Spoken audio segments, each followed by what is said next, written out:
Hey there, welcome to my channel. In today's video, we're diving into 10 Stoic practices to handle frustration.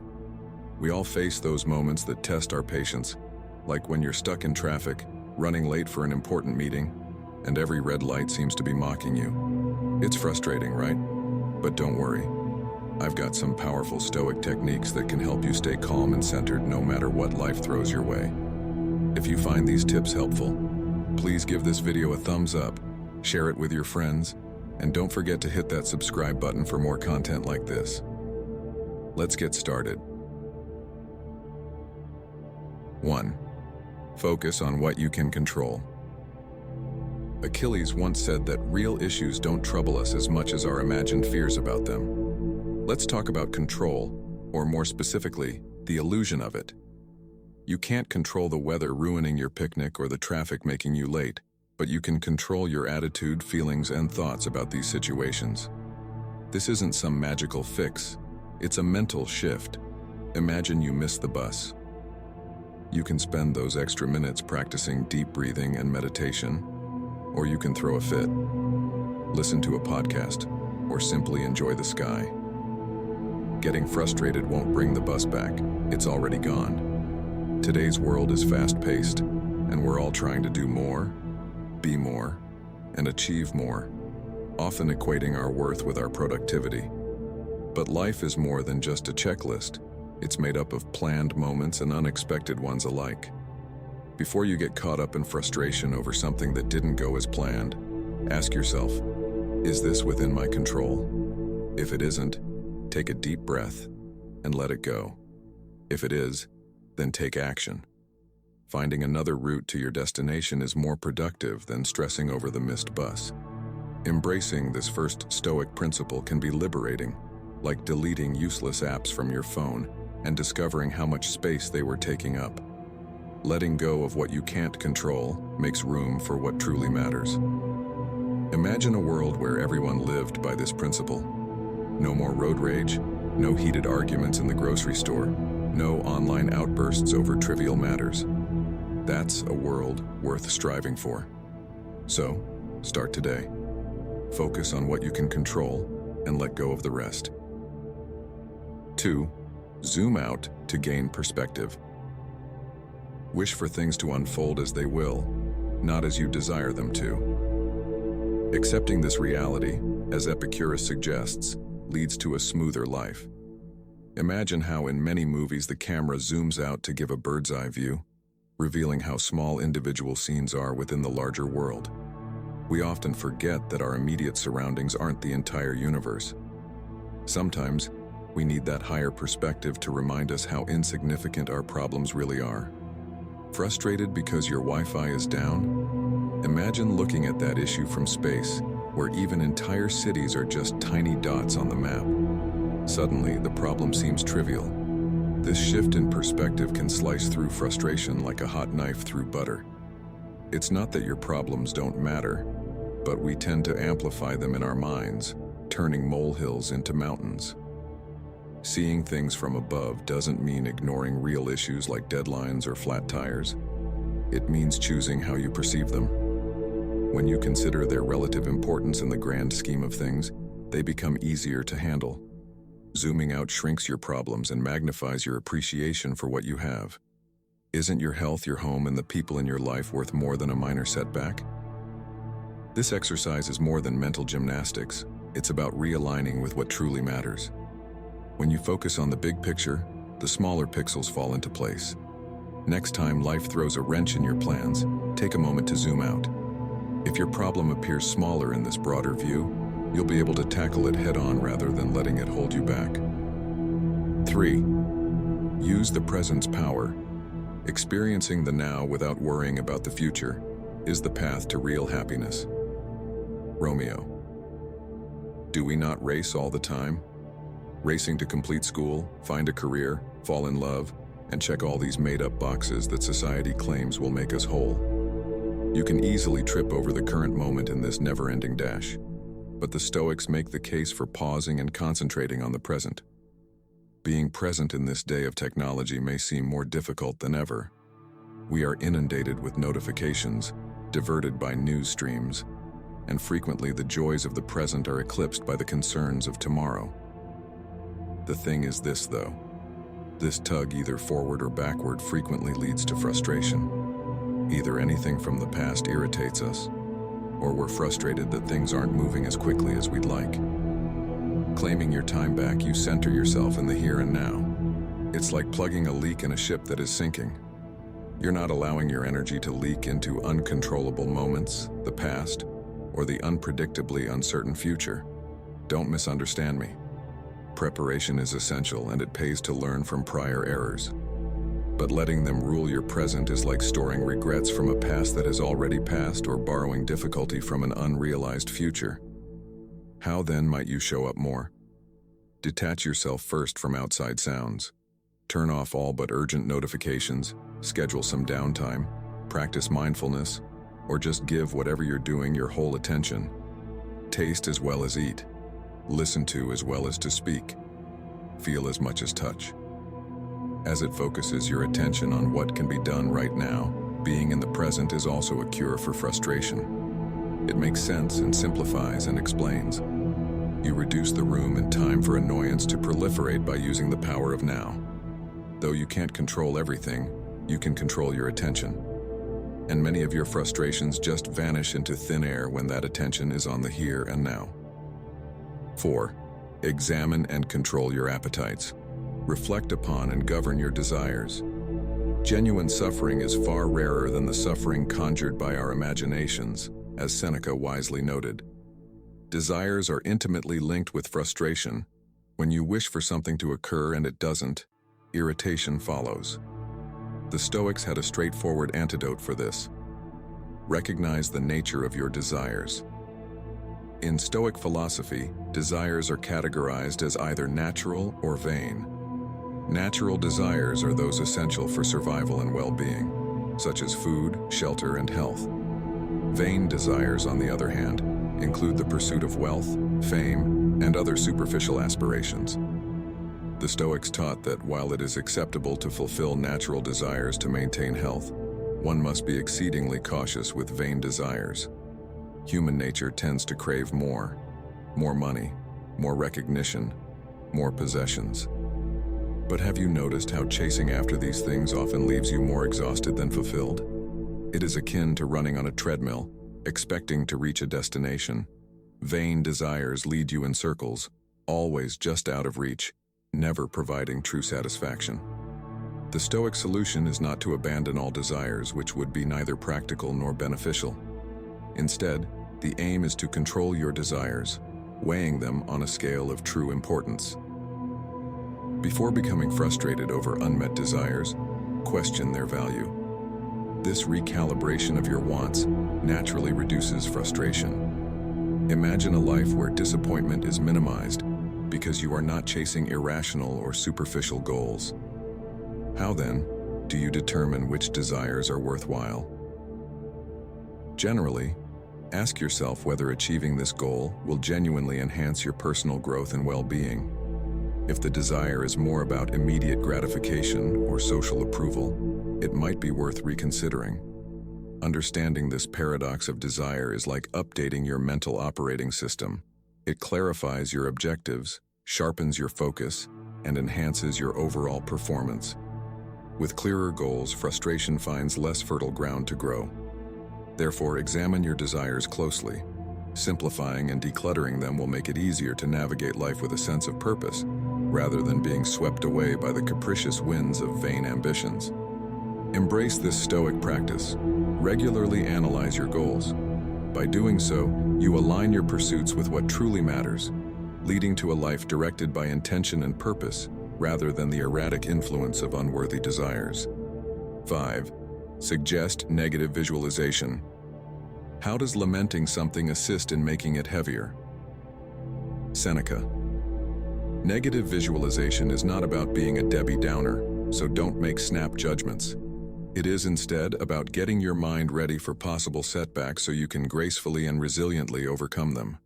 Let your day go horribly wrong. You miss your train, your PC crashes, your coffee spills. Draw a breath now.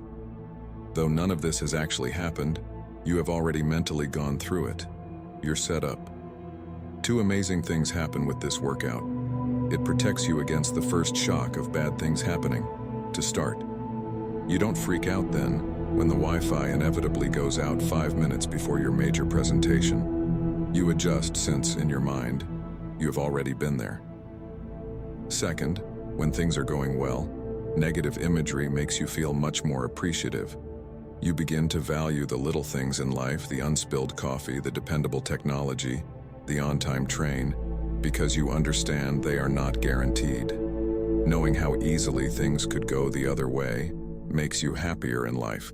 But, you may be wondering, won't thinking negatively make me nervous or pessimistic? The Stoic response is a resounding no.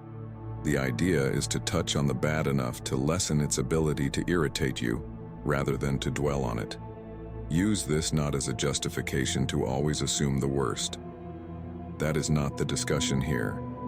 It's about embracing unpredictability and arming yourself for whatever curveballs life may throw at you. Recall that your perspective on the circumstance is what drives stress and frustration. When you've already experienced setbacks in your thoughts, your view of them also alters.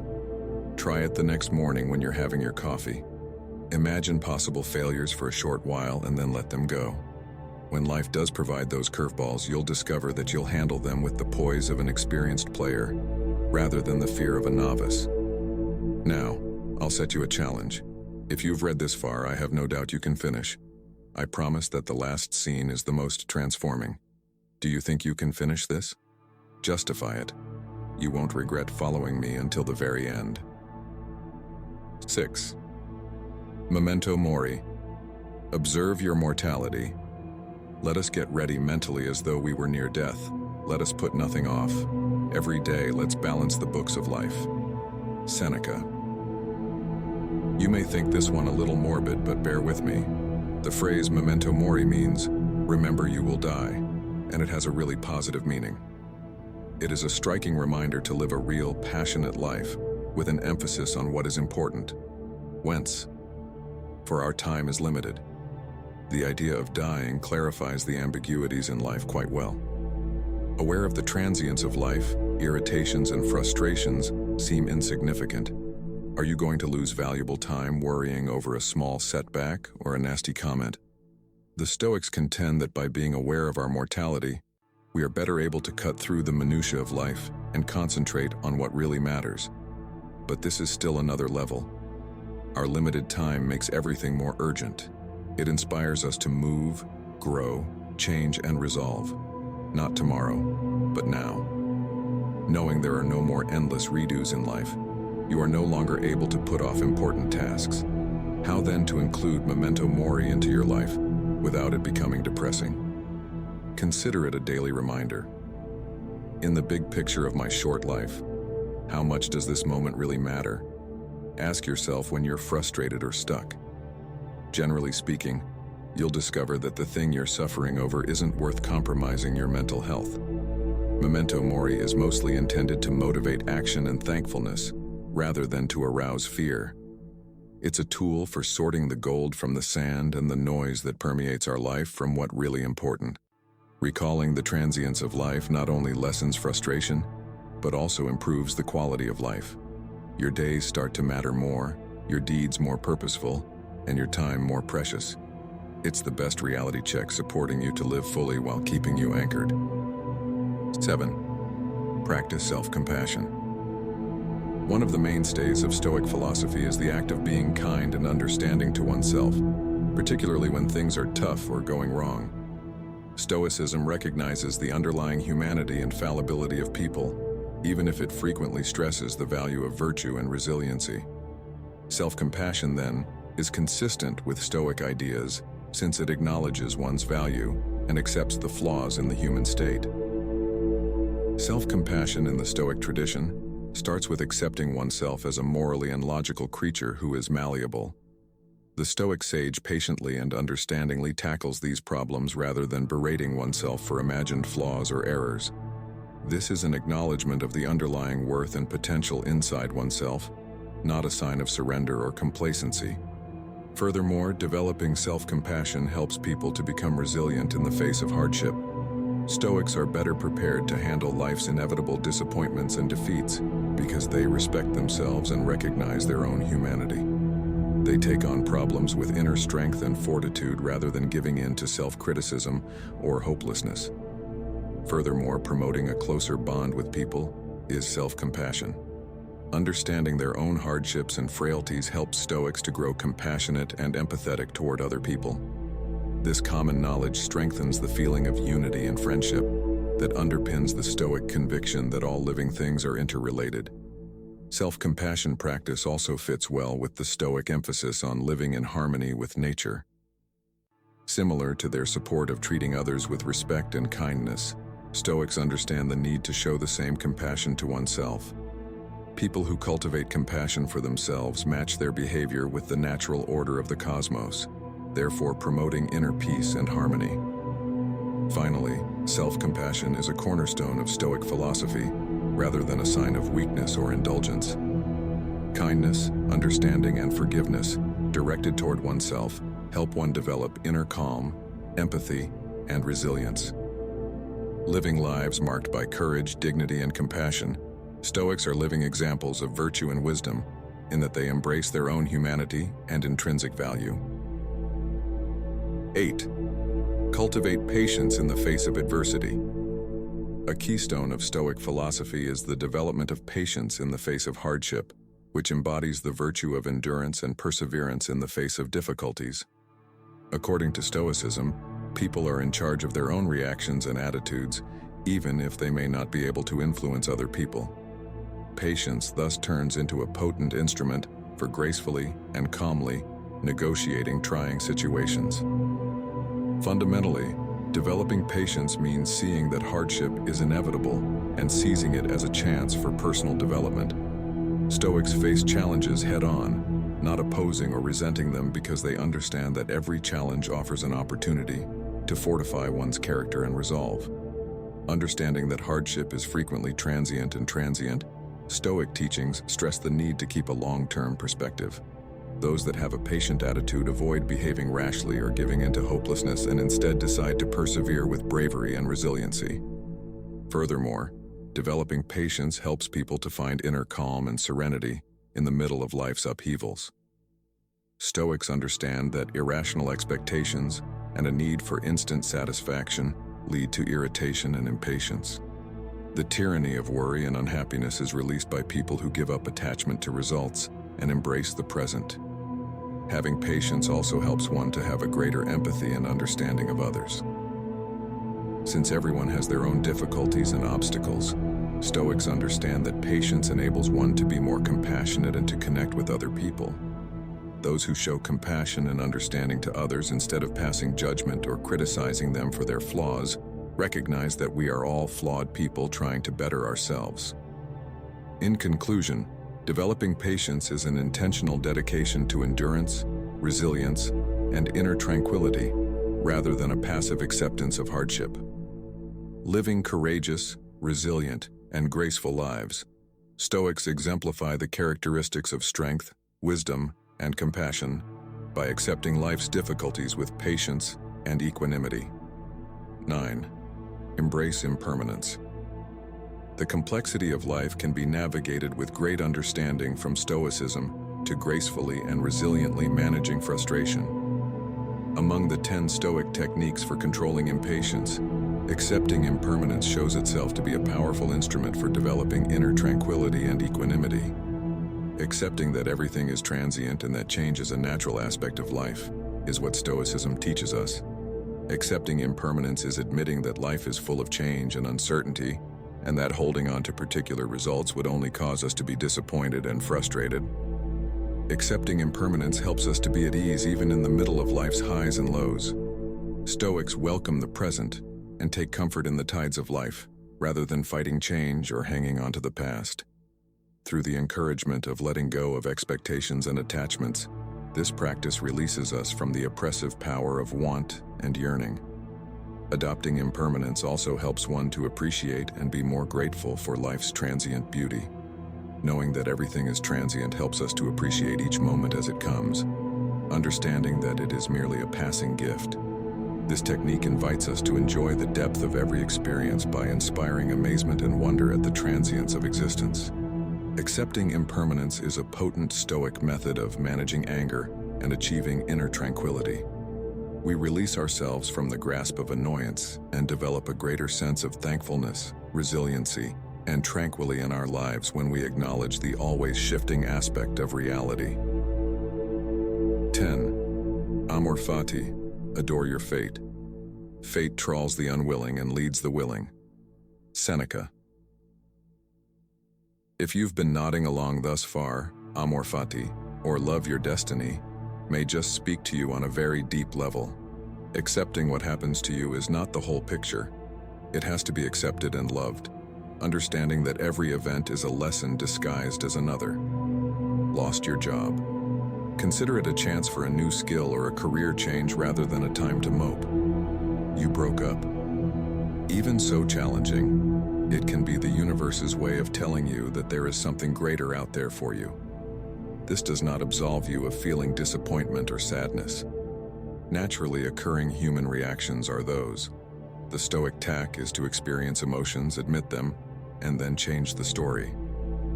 How might this make my life better? Ask yourself. It's about giving what most people view as evil a fresh lease on life. Amor fati also frees you from the sometimes exhausting habit of carrying grudges and assigning blame. When your default setting is try me, there's no place for why me. So the next time you run into a problem, welcome it rather than merely putting up with it. Love your destiny and it will begin to love you back. It's about learning to dance in the rain rather than waiting for the storm to pass, not about dismissing life's obstacles. Here we have, therefore, 10 Stoic techniques meant to address annoyance directly. Use them all at once or alternate them depending on what speaks to you. Starting is the important thing. Ultimately, one step starts a 1,000-mile trip. And it starts for you with putting frustration to rest, knowing that dissatisfaction, as intimidating as it may feel, can be controlled, is empowering, isn't it? Its master, not its victim. Applying these Stoic lessons gives you more than simply information. You pick up wisdom, which is a priceless asset in this hectic society. Don't only keep these ideas to yourself. If they spoke to you, if you experienced that nudge of comprehension or inspiration, strive to participate completely in this community. Press the subscribe button, give this video a thumbs up, and turn on the notification bell.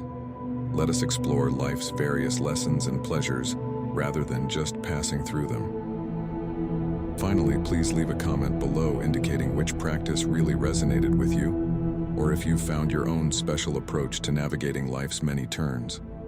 Because development is a group endeavor, and your observations could be the lighthouse someone else is looking for. Till then, use your inner Stoic and confront life's winds head-on. You are competent.